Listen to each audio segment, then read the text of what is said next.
Hello friends, welcome to SS academy. जैसा कि आप लोग जानते हैं कि इस चैनल के माध्यम से मैं हमेशा नई नई जानकारियां अर्थात मेरे भाषा में नई नई कथाएं लेकर आप लोगों के सामने आते रहता हूं, जो कि काफ़ी ज्ञानवर्धक होते हैं।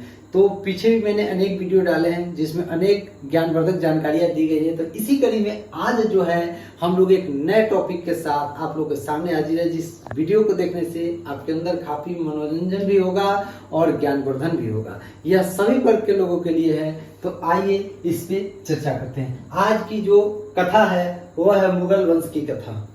यह कथा काफ़ी महत्वपूर्ण है।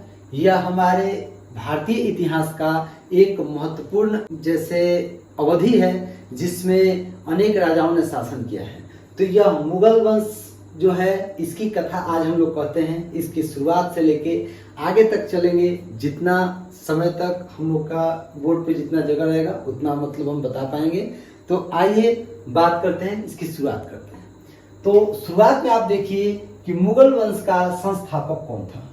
तो मुगल वंश का संस्थापक था बाबर। बाबर मुगल वंश का संस्थापक था और यह जो था इसका पूरा नाम था जहीरुद्दीन मोहम्मद बाबर। बाबर का पूरा नाम था जहीरुद्दीन मोहम्मद बाबर। इसका जन्म जो हुआ था गाइस 14 फरवरी 1483 फरगना राज्य में हुआ था। बाबर का जन्म 14 फरवरी 1483 फरगना राज्य में हुआ था।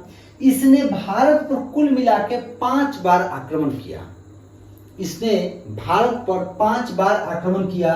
यह मुगल वंश का संस्थापक है जिसने दिल्ली का सिंहासन हथियाने के बाद मुगल वंश की स्थापना की। ये जो है इसने 27 अप्रैल 1526 को पानीपत के युद्ध में जीतकर और दिल्ली की राजगद्दी पर बैठा। यानी कि बाबर ने मुगल वंश की स्थापना जो की वह 27 अप्रैल 1526 ईस्वी को दिल्ली में की और यह दिल्ली की राजगद्दी पर बैठा और यह पानीपत का युद्ध था जिसमें इसने जीतकर दिल्ली की गद्दी को हथिया लिया। इसके पिता का नाम था उमर शेख मिर्जा। बाबर के पिता का नाम था उमर शेख मिर्जा। अब बात करते हैं हम लोग आगे। तो आप समझ गए हैं कि बाबर जो है वो मुगल वंश का संस्थापक बाबर है। इससे बहुत सारी जानकारी आपको मिल सकती है कि मुगल वंश का संस्थापक कौन है। तो बाबर है। बाबर का पूरा नाम क्या है, यह कितनी बार भारत पर आक्रमण किया, इसने राजगद्दी कब संभाला, इसके पिता का क्या नाम था, इसका जन्म कब हुआ, कहाँ हुआ। तो इसी कड़ी में अब आते हैं बाबर के बाद। तो मुगल वंश की स्थापना बाबर ने की, लेकिन उसके बाद अभी बहुत सारे ट्रेलर बाकी थे। जैसे कि बाबर के बाद उसका पुत्र था हुमायूं। अब हम लोग बात करेंगे हुमायूं के बारे में। तो हुमायूं जो था वो बाबर का बेटा ही हुमायूं है। यह हुमायूं का अर्थ क्या होता है, तो इसका अर्थ होता है भाग्यशाली। हुमायूं नाम का अर्थ था और उसका नाम का अर्थ था भाग्यशाली। हुमायूं का पूरा नाम था नासिरुद्दीन मोहम्मद हुमायूं। यह जो था यह बाबर के बाद मुगल वंश पर शासन करने वाला दूसरा राजा था। मतलब बाबर के बाद का वंशज था, बाबर का पुत्र था। इसका जो था सिंहासन राज्यारोहण कब हुआ, 30 दिसंबर 1530 को सिंहासन पर यह बैठा। 30 दिसंबर 1530 को सिंहासन पर यह बैठा, यानी कि इसका राज्याभिषेक हुआ हुमायूं का। हुमायूं का जन्म 6 मार्च 1508 काबुल में हुआ था। ये जन्म इसका यहाँ नहीं हुआ था, ये आपको काबुल देश में 6 मार्च 1508 में हुआ था। इसके पिता का नाम था बाबर, यानी बाबर का बेटा कौन था, हुमायूं था। इससे आपको बहुत सारी जानकारियां मिलती है, जैसे कि हुमायूं का पूरा नाम क्या था, ये जानकारियां मिलती है। हुमायूं का अर्थ क्या होता है, हुमायूं कब राजगद्दी पर बैठा था, हुमायूं जन्म कब लिया, कहाँ लिया, इसके पिता का नाम क्या था। इतनी महत्वपूर्ण जानकारियां आपको इस डायग्राम से प्राप्त होती है। अब आगे बात करते हैं कि ठीक नेक्स्ट हुमायूं के बाद आखिर राजगद्दी पर किसने बैठा। तो हुमायूं के बाद उस शख्स का नाम आता है जो कि भारत के सभी राजाओं में काफी प्रभावशाली रहा है। तो इसकी बात करते हैं। हुमायूं के बेटा जो था वो था अकबर। अकबर था हुमायूं का बेटा, यानी यह जो था मुगल वंश का सबसे प्रभावकारी राजा था। और यह मुगल वंश का ही नहीं, भारतीय इतिहास में भी इसके राज्य का नाम है। राज्य जो इसका डायनेस्टी था वो बहुत दूर दूर तक फैला हुआ था और यह काफी कुशल शासकों में गिना जाता है। जबकि आपको जानकर हैरानी होगी कि अकबर खुद खुद पढ़ा नहीं था, खुद ही यह जो था बहुत कम पढ़ा लिखा था, लेकिन इसे विद्वानों का जो था बहुत ज्यादा लगाव था और यह बराबर विद्वानों से घिरा रहता था। अकबर जो था यह हुमायूं का बेटा था। इसका पूरा नाम था जलालुद्दीन मोहम्मद अकबर। अकबर का पूरा नाम था जलालुद्दीन मोहम्मद अकबर। इसका जन्म जो हुआ था 15 अक्टूबर 1542 ईस्वी अमरकोट के किले में हुआ था।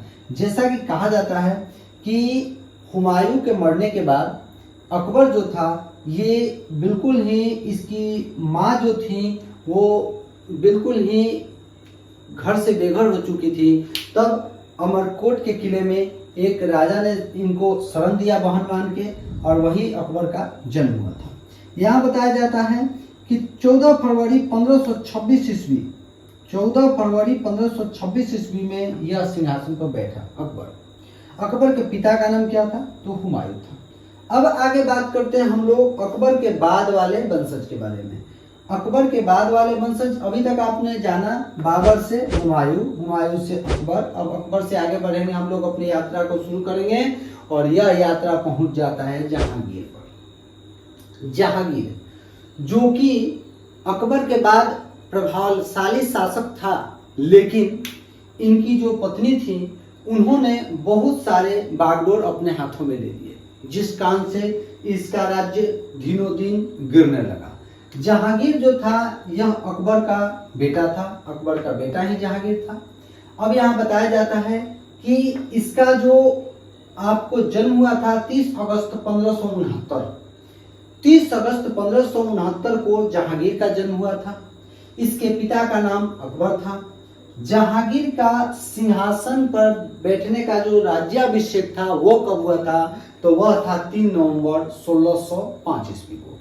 3 नवंबर 1605 ईस्वी को जहांगीर सिंहासन पर बैठा था। इसका क्या प्रसिद्ध था? तो इसके प्रसिद्ध थी न्याय की जंजीर। अब न्याय की जंजीर क्या है? तो न्याय की जंजीर एक ऐसा जंजीर था जो कि 1 घंटे से जुड़ा हुआ था और यह लगभग बहुत किलोमीटर तक सोने का सिक्कर था, जिसे यदि आपके साथ अन्याय होता है तो आप जाके इस सिक्कर को हिलाइएगा तो उससे क्या होगा कि जहांगीर के किले का जो घंटा था वो बजने लगता था और वह समझ जाता था कि किसी के साथ अन्याय हुआ है, तब वह उसके साथ न्याय करता था। तो न्याय की जंजीर काफी प्रसिद्ध थी जहांगीर का, और जहांगीर एक न्यायप्रिय शासक था। यह 30 अगस्त 1569 में इसका जन्म हुआ था। 3 नवंबर 1605 में यह राज्य सिंहासन पर बैठा था। इसके पिता का नाम अकबर था। अब नेक्स्ट जहांगीर के बाद अब हम लोग चलेंगे उसके आगे के वंशज में कि आगे के वंशज में क्या है। तो जहांगीर के बाद नंबर आता है शाहजहां, जो कि ज्यादा शासक तो थे लेकिन उतने शासन अच्छा से नहीं कर सके, क्योंकि इनको जो था इनको बहुत ज्यादा कला से प्रेम था और खासकर अपनी पत्नी से तो बहुत ज्यादा प्रेम था। इस कारण से शाहजहां का जो शासन था वो लगभग अच्छा नहीं माना जा सकता है। शाहजहां का जो शासन था यह जो था, इनके पिता का नाम था जहांगीर, मतलब जहांगीर का बेटा शाहजहां था। ठीक है, आगे बात करते हैं कि ये जो थे 24 फरवरी 1628 ईस्वी को सिंहासन पर बैठे। मतलब कहने का अर्थ है कि शाहजहां का जो राज्याभिषेक हुआ वो 24 फरवरी 1628 ईस्वी को हुआ था। नेक्स्ट क्या है, तो आपको जानकर हैरानी होगी कि यह एक कला प्रेमी थे, बहुत मतलब कलाकार थे, और शाहजहां जो था वो कला प्रेमी था और ताजमहल का निर्माता था, जो कि आज दुनिया के 7 आश्चर्यों में आता है।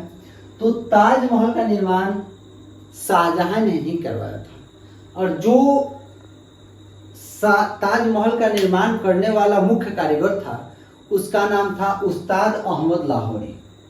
अब आपको बता दें कि शाहजहां ताजमहल का निर्माण करवाया, मयूर सिंहासन का निर्माण कराया, जो कि मयूर सिंहासन आज जो अंग्रेज लोग थे वो लोग लेके इसको चले गए। ये मयूर सिंहासन जो है ये बहुत ही बहुमूल्य था। इसमें अनेक हीरे जोहरात लगाए गए थे और यह सबसे महंगा सिंहासन था। इसका मूल्य आज के समय में करोड़ों अरबों रुपया था। मयूर सिंहासन का, मयूर सिंहासन शाहजहां ने बनवाया था। शाहजहां ने वेतन की शुरुआत की थी। आज जो आप देखते हैं कि वेतन की प्रथा शुरू है, पेमेंट जो मिलता है चाहे सरकारी जॉब हो चाहे प्राइवेट हो, तो वो प्रथा पहले नहीं थी और इस प्रथा का जन्मदाता शाहजहां को ही कहा जाता है। इसी ने ही वेतन प्रथा की शुरुआत की थी।